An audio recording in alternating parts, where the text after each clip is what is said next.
Igniting, inspiring, and evoking the fire within. So it's like now I see a shift in little by little people wakening up. Mm-hmm. So I would like to help the youth, because the youth really is our future, get them going and then helping others as I go.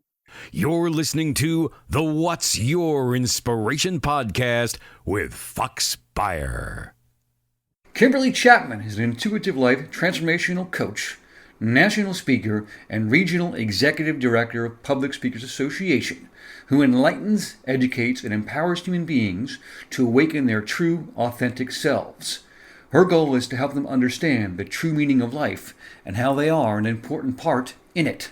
This should be fun. Here we go. Hello and welcome to episode 47 of the What's Your Inspiration podcast. Today, a life coach, national speaker, regional executive director of the Public Speakers Association. She's passionate about living life to the fullest. She is Kimberley Chapman. Kimberley, how are you today? Great. It's a pleasure to be here with you today. It is. So Kimberley and I met virtually, I think it was last weekend, at a monthly chapter meeting of Public Speakers Association where we shared some ideas. I have to say that Kimberley was much more talkative than I was in the meeting. I sort of just listened, but I threw the fishing line out there and said, if you'd like to be on my podcast, please get in touch. And Kimberley was persistent, and she's got a very good story to tell. Yes? Yes, I do. Absolutely. So let's get right into it. I'm going to quote you right off the bat. To quote you, our personality creates our personal reality. A little bit of a tongue twister. Our personality creates our personal reality. So my first question to you, Kimberley, is how has your personal reality changed over the past few years? Oh my gosh, I had to do a life transformation. I just went on a spiritual journey in self-discovery, self-realization, and a part of it was recognizing emotional, energetic patterns that I was living every day, repeating itself over and over. And it goes from the being in my mother's womb. That's going back. I mean, that's extremely deep. Go back to what you said about emotional patterns. When you experience something, it could be any form or variety of abuse. Okay. When you experience that, it creates emotion, a feeling. And sometimes that goes into you and it's inside of you, especially if you don't deal with it. Yeah, it festers, right? Marinates, simmers within you. It's an energy. Yeah, it's energy. It's energy, and you are your body's energy. And that's a great quote. Your personality creates your personal reality. That encapsulates all of that. I like it. Mm-hmm. How do you suggest that others begin changing their personal reality? You have to become a whole new person. You have to awaken to the idea of like, oh my gosh, I'm seeing repeated patterns. You're living, you program your body on top of that. So you got to unprogram and reprogram. It's kind of like an oil change.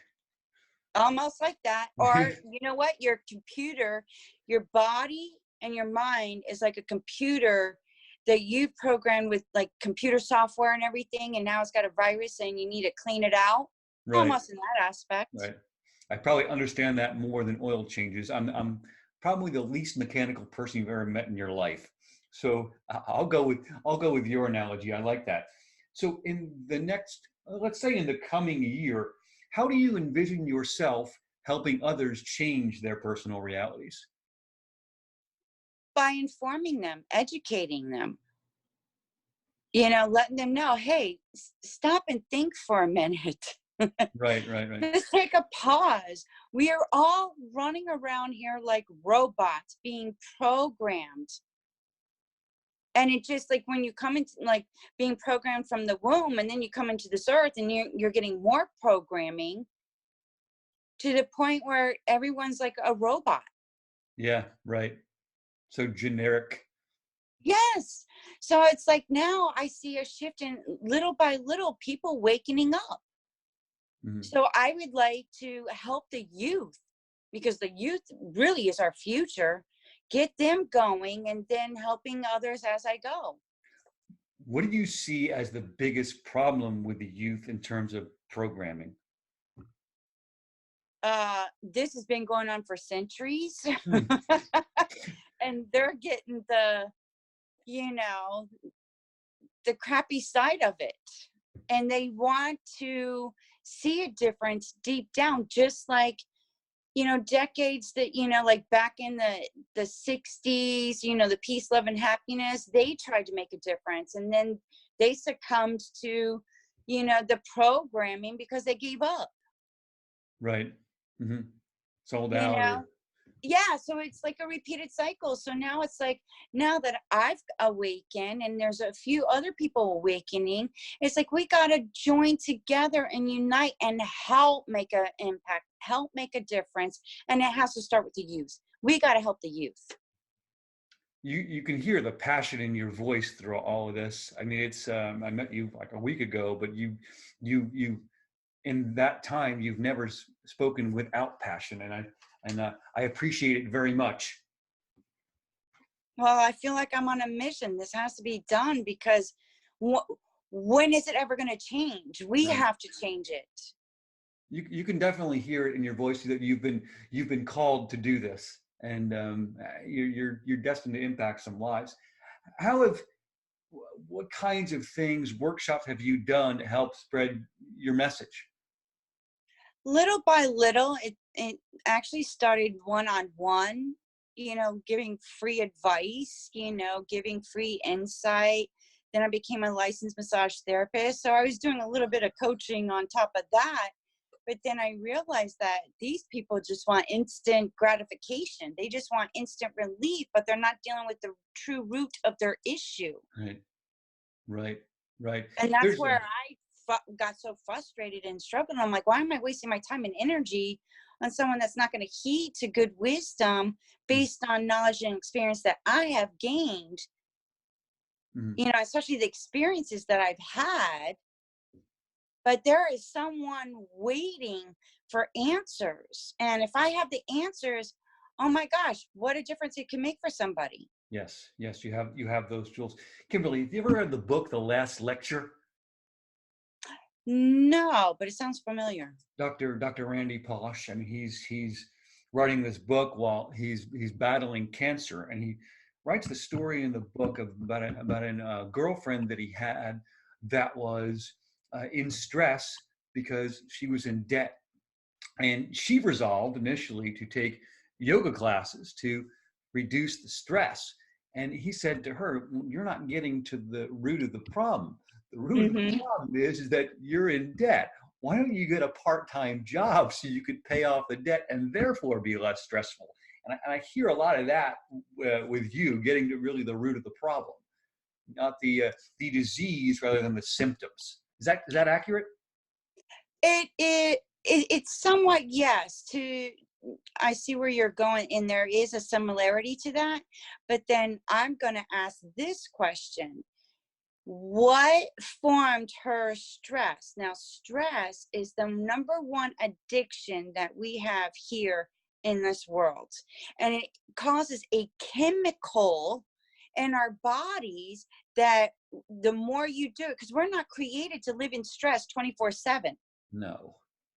So that right there, you hold on to those chemicals and you hold on to that stress about being in debt and whatnot, then you're living off of lack instead of abundance. So those chemicals will sooner or later, that energy and that chemicals that you created in your body starts creating the conditions and the diseases and whatnot. We're getting pretty deep here on episode 47, but it's making a lot of sense. I mean, you can tell you have thought this through, you have practiced this, and quite frankly, I like it. Well, Our- I ask a question Honestly, I go within and I ask a question, and the truth comes to me, and then I get the self-discovery, the self-realization. I'm like, oh my God, this is like phenomenal. Like, it makes sense because of what I'm seeing, because now I've changed to being an observer Yes. of why things. So it's, you ask a question everything, and you'll get to the truth. Questioning everything. Well, I have more questions for you. We're going to play a game called What, Which, and Where. I did explain it to you briefly before. Question for you is, first, are you ready? Yes. All right. So here we go. Let's go with this one. It goes like this. I can still eat a burger at a counter with ketchup dripping down my face. So I'll just take a napkin and wipe it off. Okay, but I'm going to ask you, yeah, that's all you have to do. Very simple. It's solving the problem. I guess You asked, so I answered. yeah, that's all you have to do. So that's what you answered. I'm asking you, who said this? I can still eat a burger at a counter with ketchup dripping down my face. Who said that? One of your influences, I believe. One of my influences? Oh wow, I got many influences. I can literally see. I can literally see the influence right now as I look at you. Oh, Scarlett Johansson. You are correct, Kimberly. You are correct. I did some research, and looking on your Facebook page, you posted something on a celebrity lookalike, and yours was Scarlett Johansson. I love her. She's awesome. What And I makes watched the last Avenger one, and I cried. I was like, no. She's gone. Kimberly, can you tell us the last time you ate a burger at a counter with ketchup down your face? Oh wow, I can't even tell you. Oh my gosh. Hmm. I can't even remember the last time I had a hamburger. I mean, I can, and the only reason I know that I can tell you that is because every time I eat, it ends up being on my face or on my lap. My table manners are terrible, so I thought that was relatable. Mine's on my shirt or on my jeans. Take your pick. It's never on my body. It's always on my clothing. There, yeah. You might have to use a napkin. Just it's not on your face. It's either on your pants or your shirt. That's a story of my life. First dates are not good for me. They're not. They're not. So let's skip to this one. It goes like this. Who said this, Kimberly? The first secret to happiness is to stop taking yourself so seriously. Ooh, that does sound familiar. Definitely one of your influences. I am positive of that. That definitely does sound familiar. I'll say it again. The first secret to happiness is to stop taking yourself so seriously. Oh my gosh. My boyfriend just said that. He just did. He just did. I can't argue with that. I didn't hear him say it, but He did. Last night, I was like, okay. But honestly, I can't even think. I mean, besides my boyfriend telling me that. I mean, that's not wrong. I heard Seth Remus say that. Yes, he's one of my mentors for sure. Explain to the listeners who he is. He's we have a skincare and online like well-being health company that we're affiliated with. We're distributors, and he's one of my mentors that I got associated with in the business. And oh my gosh, he's a firecracker, a good positive energy, inspirational, motivating, and I love the products. I've gotten results from it with the night cream because of a scar that I have on my face. I have several scars on my face, by the way, but there is one that I was very conscientious about, and I almost lost my eyesight because it was a mole right here. Right. And it wound up being basal cell carcinoma, and it was going to the back of my retina. And within a couple of months, I would have lost my eyesight if I didn't do anything about it. And I lost my dad at the same time. So I got to see my dad one more time alive, and then he was gone. Right, right. I heard that story from your channel as well. An unbelievable part of your journey, and we are glad that you are here. Very glad. Yes, I look at life in a whole new perspective too. Yes. And that's part of the transformation, is like going through things, and it's just an experience for you to learn. How are you going to learn anything if you don't go through it? And if you don't like the experience, you can change it. Right. It is unquestionably, experience is the best teacher. Agreed?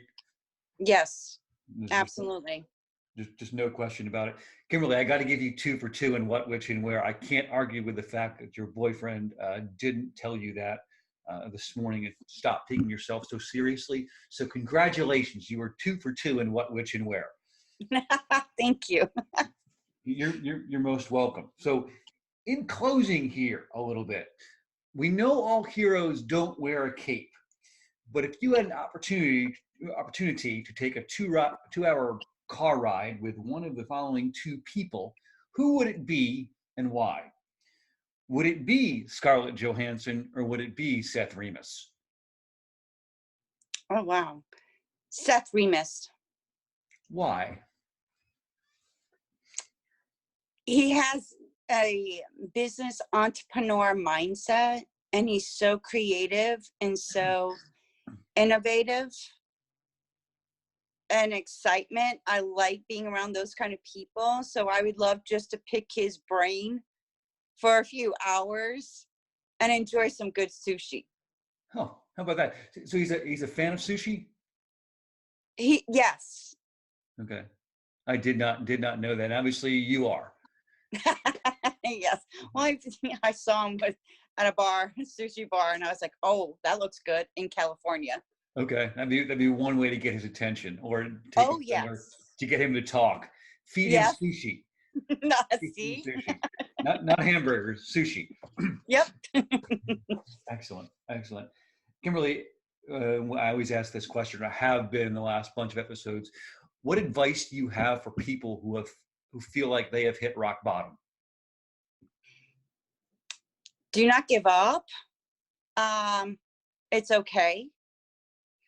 Learn from it and get some help of some sort, a coach, somebody that will help you, even a mentor. You could follow them, get a book,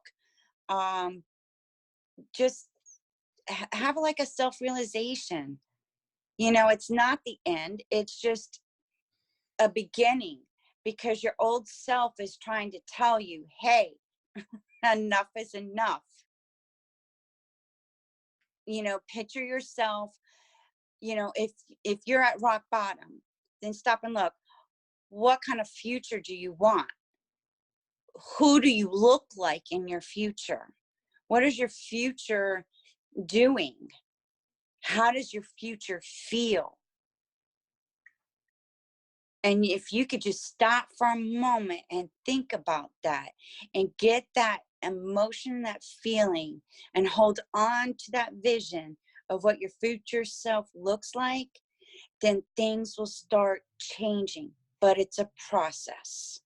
It's like you're going on a journey and peeling layers and layers of emotional baggage, programming, and everything, and it takes time. But you could still have that future. I like it. Focusing on the process, and that begins with visualization, a goal, a system. I mean, there's a lot to that. Thank you for sharing all of this. Who would you like to hear on an upcoming podcast? Oh, wow. Can it be anybody? Anybody. Tony Robbins. Say it again. Tony Robbins. Tony Robbins, the man. The man. I mean, that's setting the bar high, but you said it. I'm going to visualize it. I'm going to go through the process. I'm going to try to find him, doggone it. There you go. There it is. There it is. Your philosophy in just a couple of lines. Can you share some contact information with our listeners? An email, where you're going to be speaking, social media handles, website, anything? You can reach me at awaken, AWAKEN, the number 2, authenticity at gmail.com. Excellent. Can I put that in the notes? Yes, you can. Okay, great. I am restructuring my website. I'm getting ready to put a workshop together. So it's just organizing things and the timing and location. So that's on the works. Okay. I'll be more than happy to share when, where, and date and time for my first workshop. And we'll be on the lookout. All right? Yes, absolutely.